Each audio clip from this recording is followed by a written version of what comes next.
Sheila, who also is one of our Facebook fans from Philadelphia, Pennsylvania, listens on WFIL also. Hi, Sheila. How are you? Hi, I'm doing good. Thank you for Facebooking us and calling us. Correct. How could we help? Well, lately, I've just been, I'm scared of men. Like, I would walk to pick up my daughter from school, and every time they would stare at me, I would get angry. That's not the only thing I'm working Why? on. That's a good question. I would like to know why.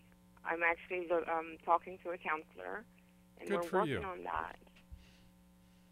Okay. Another thing is, it's like 7 months ago, there was a sexual harassment case I opened at for the school district, and they didn't do anything about it. So after that, I started getting anxiety attacks.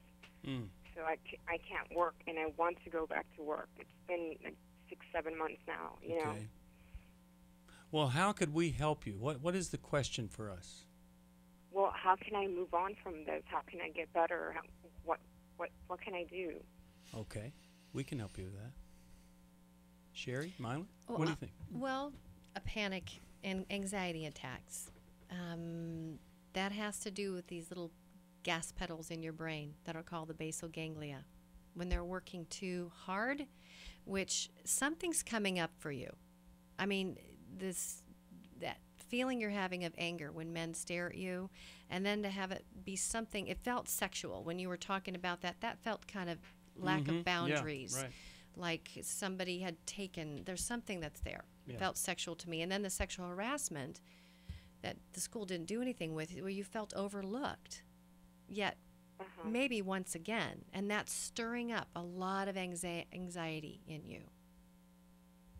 I'm sorry, I didn't hear that. What I was said that again? it's stirring up a lot of anxiety in you. And I think it's because it's connected to your past. Right. But I guess the reason I said, go ahead. I'm sorry, I didn't hear you again. The reason I brought up the brain is because you may need, if you want to get back to work and you're still having these anxiety attacks, you're in counseling, which is great, but you may need a little help in the world of brain chemistry to help you get back to work if you can't get your arms around it. What does that mean? It might. The world of brain chemistry. What does she have to do? Meaning you might have to see a psychiatrist and have somebody help you get those basal ganglia to calm down. You mean she should take medication? Possibly. Okay. Yeah. Are there possibly. some physical procedures or things like that, some exercises that could be done also to calm down the basal ganglia? Well, physical exercises, for most of that, there might be some natural supplements that could be taken, Okay. you know, but it's out of scope for me. But if you go online and research natural supplements, you know, for basal ganglia. Is it common for your ganglia to gang up on you like that? At a basic level? It is. Yeah. When you're you're afraid. Yeah. You're afraid. And I think that you're afraid of being overlooked by the school. And it's... So How about that, Sheila, Sheila? how long you been afraid? Well, this happened. I tried to put it away. After 3 months, it just started. The anxiety attacks started coming out. So. Sheila, is this fear an old feeling you've had before? Is it a feeling that was familiar to you in your childhood? Did you have other memories of this kind of fear that Sherry's talking about? I was abused as a child. Okay. So, yeah. Okay, so you see what's happening here is as Sherry and Steve are saying, our history, my first words to you, when you said, what should I do about it? My first words to you are going to be, well, look backwards. Look backwards. Turn around and look behind you.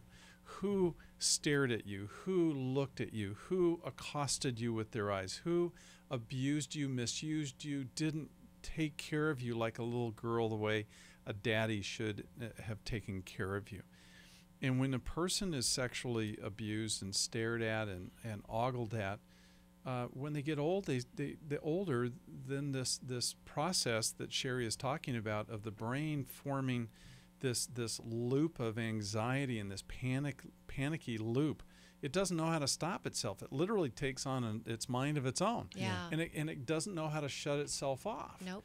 And so that's why if we use an antidepressant from time to time, it can or for a period of time is what I Or an meant to say. anti-anxiety medication. Yeah, but especially an antidepressant, which then settles the whole brain down Mm-hmm. and takes those pathways that are being reinforced over and over and over again and lets them cool down. I tell people antidepressants are kind of like an anti-inflammatory. They help the brain just settle down. And I would say that in your work, in your therapy, you want to go backwards and look at your pain and grieve that. Get angry at the people who caused your abuse, even if it's just in the privacy of a therapy office. And with that, you will begin to feel some freedom being released from this fear in the present. Well, I want to send you Healing is a Choice. Now, Healing is a Choice is a book that takes you through some choices that you can make, like grieving and getting beyond whatever it was that was controlling you back there in the past, where Mylan says, look backward.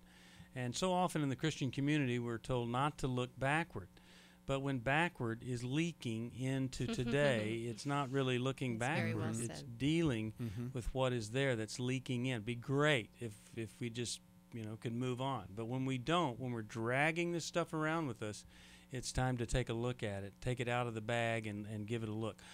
1-800-NEW-LIFE is the number to call. If you need us, we are there.